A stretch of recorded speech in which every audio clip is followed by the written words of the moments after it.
Welcome back, everyone, to Chat Like a Native. Today, we're tackling something that, yeah, it trips up a lot of English learners, even experienced ones, small talk. We're calling this mission, well, Chat Like a Native, obviously, because we want to help you turn this often kind of dreaded moment into your secret weapon for fluency. It really is. Yeah. Small talk gets dismissed, doesn't it, as, like, shallow or pointless. Yeah. But honestly, it's probably the most important social lubricant in any language. The handshake of communication, I've heard it called. Exactly. Think of it like that. If you can't quite manage that handshake, you don't really get invited to the table for the main conversation. Yeah. The real connection.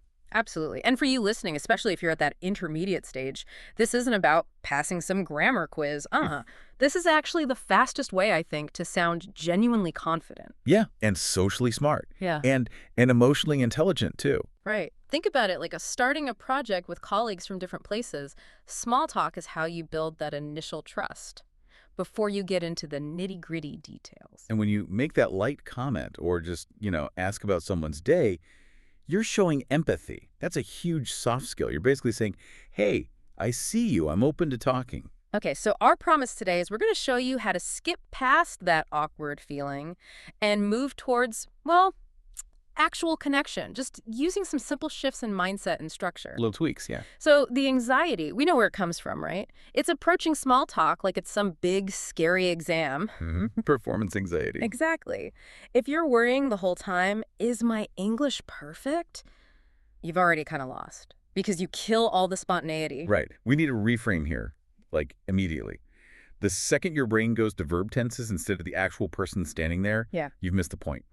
Small talk isn't a grammar test. It's a game of connection. Okay, connection, not perfection. That's the core idea. Small talk isn't you giving a speech. It's sending out an invitation. And your main tool for that, curiosity, that's your conversational currency. Ooh, I like that. Conversational currency. It totally shifts the focus, doesn't it? From worrying inside your head, like, oh no, did I use the past perfect right, to looking outwards. Yeah, to thinking, what's interesting about this person? Right. Curiosity is like genuinely your biggest fluency hack. Seriously. Right. You don't need fancy words to sound natural. You just need to show you're actually interested. Okay, give us an example. Okay, so say someone mentions a hobby, photography maybe. Instead of freezing up or just saying, oh, nice, the perfect response is super simple. Just ask. Oh, cool. What kind of photos do you usually take? It's easy. It sounds sincere. And bam, you've invited them to share more. Okay, sincerity is key, but you probably need a bit of structure too, right? It can't just be random questions. True. Even spontaneous chat usually has a kind of underlying flow. So let's move from the mindset to the mechanics. We've looked at how successful small talk generally works, and it seems to break down into 3 parts. Think of them as, like, the 3 C's. Okay, the 3 C's. First up, the opener. That's your basic comment. You're just breaking the ice. Keep it simple. Keep it neutral. Comment on what's around you. Like, wow, it's busy in here today, isn't it? Or, standing in line. This coffee line is always crazy long on Mondays. Something shared. Got it. Just establishing some common ground. Okay, so what's the second C? The second C is the connector. This is where you find that shared experience, that link. Turning strangers into, well, not strangers anymore. Exactly. So if they reply to your comment about it being busy, maybe they mention they work in tech, and that's why they're there. You jump on that. You go, oh, really? You're into tech too. Hey, have you tried that new software update everyone's talking about? See? You've just signaled we have something in common. The whole vibe changes. Okay, opener, connector. What's the third C? The third C is the elevator. This is when you feel the comfort level going up a bit, and you gently try to move the chat to something a little deeper, more like real talk. The elevator. I know, doesn't that sound a bit risky? If you try to elevate or, deepen things too fast, couldn't you come across as, like, too pushy or invasive? Especially if you're in a new culture. That's a fair point. The key word is gently. We're not talking about asking super personal stuff. We're challenging the surface level. Okay, like how? So instead of just sticking with the coffee line, you might transition to something like, I've always wondered what gets people interested in this field. What about you? It's a gentle question about motivation, not digging for secrets. Okay, so it's moving from the coffee, the weather, to the why behind something. Yeah. I see.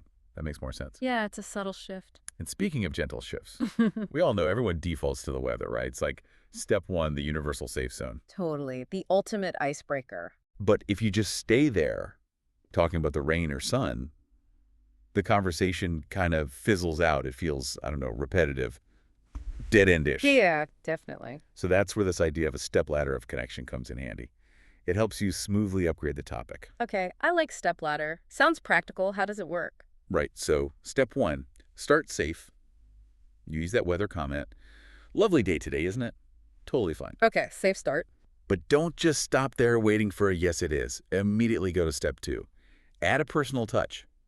Connect that safe comment to yourself somehow. Yeah. Like, yeah, I really love it when it's sunny like this. Kind of makes me want to just be outside all day. You're sharing a little something about yourself. Ah, okay. So you offer something first. You're not just asking. Exactly. You offer a little piece of information, Yeah. and then you complete the ladder with step three. Invite the other person. Simple follow-up. Do you like spending time outdoors too? Or get a chance to enjoy the weather? Hmm. And look what just happened.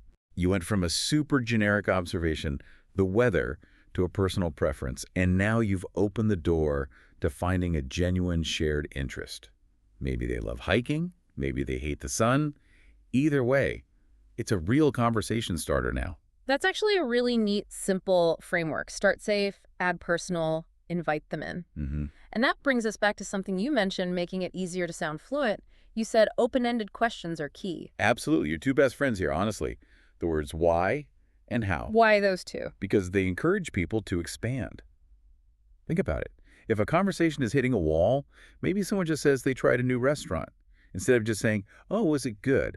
Which invites a yes, no. Right, a dead end, potentially. Yeah. You use how or why. Like, oh, cool, how did you hear about it? Or what made you decide to try that place? Or even, why do you think that kind of food is so popular right now? Ah, I see. They force the other person to give you more to work with.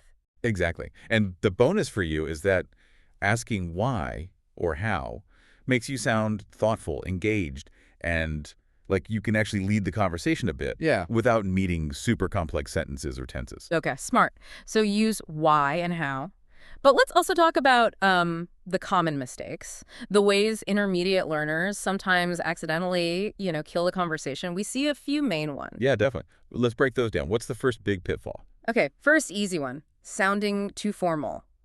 Seriously, please, nobody says how do you do anymore unless they're maybe meeting royalty. Right. It just screams, I learned this from a very old textbook. Totally. So ditch that. Use natural, relaxed greetings like, Hey, how's it going? Or hi, how are you? Or even just, how have you been? Much more natural. okay, good tip. What's mistake number 2? This one's huge. Ah, the one-word answer trap. Yes. Someone asks you, how was your weekend? And you just say, fine. Makes it sound like a deflating balloon conversation over. Exactly. You just killed the flow stone dead. You didn't use that connector C at all. You've got to keep the rhythm going. Give them something. If they ask about your weekend, expand just a little bit. Like what? Pretty good, actually. I went hiking up near the lake with a couple of friends. It was great. Yeah. See, now they have options. They can ask about the hike, the lake, your friends. And then crucially, You passed the ball back. What about you? Or how was yours? Keep it moving. okay, expand and return. Got it. But that leads to the third pitfall, doesn't it? Which is kind of the opposite problem. Which is? Over-questioning, turning it into an interview. Yeah. Curiosity is good. Interrogation is bad. Right. You can't just rapid fire how, why, what. You need to balance the questions with just short, natural comments or The reactions. social glue. Right. So instead of immediately firing off another question after they answer, you just react. Yeah, like if they told you about their amazing hiking trip, you could just say, Wow, no way. That sounds like it must have been really fun. Or just, oh, cool, I've heard that lake is beautiful. exactly. Those little reactions show you're listening, you're engaged, and it just smooths everything out, makes it feel less like question, answer, question, answer. And that touches on the real secret of sounding fluent, I think. It's actually not about talking constantly. It's about. Active listening, showing you're tuned in, simple things, nodding, maybe smiling if appropriate, repeating a key word they said, or briefly summarizing. Can you give an example of summarizing? Sure.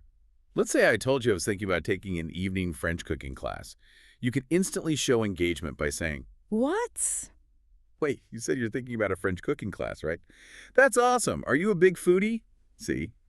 You repeated keywords, showed you heard me, and then asked a relevant follow-up. Makes your English sound really alive. Okay, active listening. Nod, smile, repeat, summarize. Good checklist.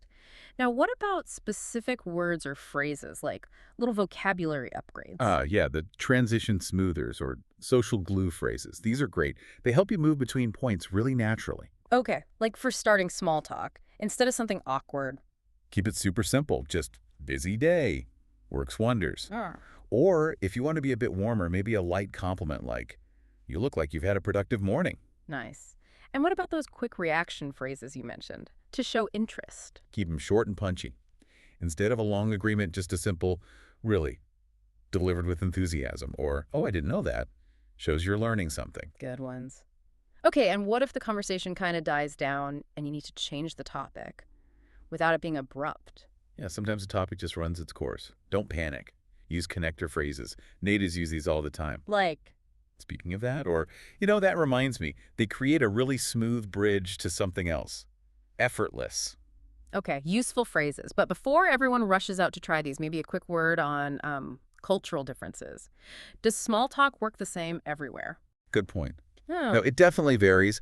Broadly speaking, you might find small talk in the UK, for instance, tends to be a bit more reserved, maybe more polite initially. Yeah. People might avoid very personal questions right away. okay. More reserved in the UK. What about the US? Can be uh, generally a bit warmer, maybe more open more quickly. But honestly, the universal rule, especially in professional settings anywhere in the world, Is. keep it relatively short, keep it positive, and keep it neutral, especially at first. Stick to safe ground, weather, maybe travel, hobbies if it comes up naturally, and always, always read the room. Read the room. Yeah, pay attention. If someone's giving you really short answers, looking distracted, checking their watch, take the hint. They might not be in the mood to chat. Gracefully wrap it up. Don't force it. Good advice. Okay, and one more crucial thing we haven't really stressed enough, emotion and tone. Oh, huge. Absolutely huge. You can have perfect grammar, use all the right phrases, but if your voice is totally flat, you just sound like a robot reading a script. Yep. Mechanical. That's the magic ingredient, isn't it? The warmth. Try this. Actually smile when you speak, even just a little. It physically changes the sound of your voice, makes it warmer. Really? Just smiling. Yeah, try it. And use short pauses. Don't rush. Pausing makes you sound more confident, more thoughtful. And try to roughly mirror the other person's energy level. If they're upbeat, be upbeat. If they're calm, stay calm. So, intonation, pauses, mirroring. Yeah. That shows the friendliness more than the words sometimes. Often, yes. Far more. Look, here's a quick office example. Someone says, hey, how's your morning going? And the reply is, not bad. The coffee machine's finally fixed, thank goodness, so I think I'll survive. Okay. See, that little bit of humor, that shared relief about the coffee machine, instant connection. Very simple. I remember once I used a coffee line comment, and the person next to me launched into this whole 5-minute story about corporate supply chains. Wow. Not what you expected, but hey, it got a conversation going. Exactly. And even just out and about, simple observations work. Hey, that's a really cool jacket. Where did you find it? Short, friendly, positive. Doesn't need to be a deep discussion. Okay, keep it light, keep it friendly, use tone. But what about the inevitable, the awkward silence? Yeah, they happen. They happen to everyone, right? Even native speakers. It's not just an English learner thing. Oh, absolutely not. Everyone has moments where their mind just goes blank. Don't take it personally or see it as, like, proof your English failed. So what do you do? How do you recover gracefully? Couple options. You can lightly acknowledge it. Just a quick, wow, sorry, I completely lost my train of thought there for a second. Often that breaks the tension. Okay, just call it out gently. Or just pivot. Switch topics smoothly. Anyway, that reminds me, did you happen to see that game last night? Or use a bit of humor, maybe a light laugh about the silence itself. It just resets the energy. Reset button. Okay, good strategies. So I guess wrapping things up, the main idea of this chat like a native deep dive is It's that small talk isn't this annoying barrier you have to get over. It's actually the bridge the bridge to. to connection, to Yeah. trust, step by step. Every time you use that curiosity, you use a bit of that structure we talked about, you open a door to potentially a much deeper interaction later on. So it's the skill that really takes you from just, studying English to actually using it confidently as a communicator. Exactly. You move from learner to, well, connector Yeah. in any situation. Okay, so here's the final thought, the challenge for everyone listening this week. Your actionable step. What is it? We want you to commit to one daily micro conversation. Just one. Micro conversation. Yeah. Say something small, something light to the barista when you get your coffee, or a colleague you pass in the hall, or maybe the person driving your taxi. Just one short interaction each day this week. Okay, I like it, but what's the focus? Here's the rule. Forget the grammar completely, just for this exercise. Focus only on two things. Your tone, making it sound warm and friendly, and your curiosity. Be genuinely interested, even for just 10 seconds. Be curious and be kind. That's it. That's it. Tone and curiosity. If you can manage just that, even in a tiny interaction, you'll start to feel that flow, that naturalness, almost immediately. Great challenge. Go out and connect. That wraps up our deep dive into the art of native English chat. Thanks so much for joining us. Yeah, thanks everyone. See you next time.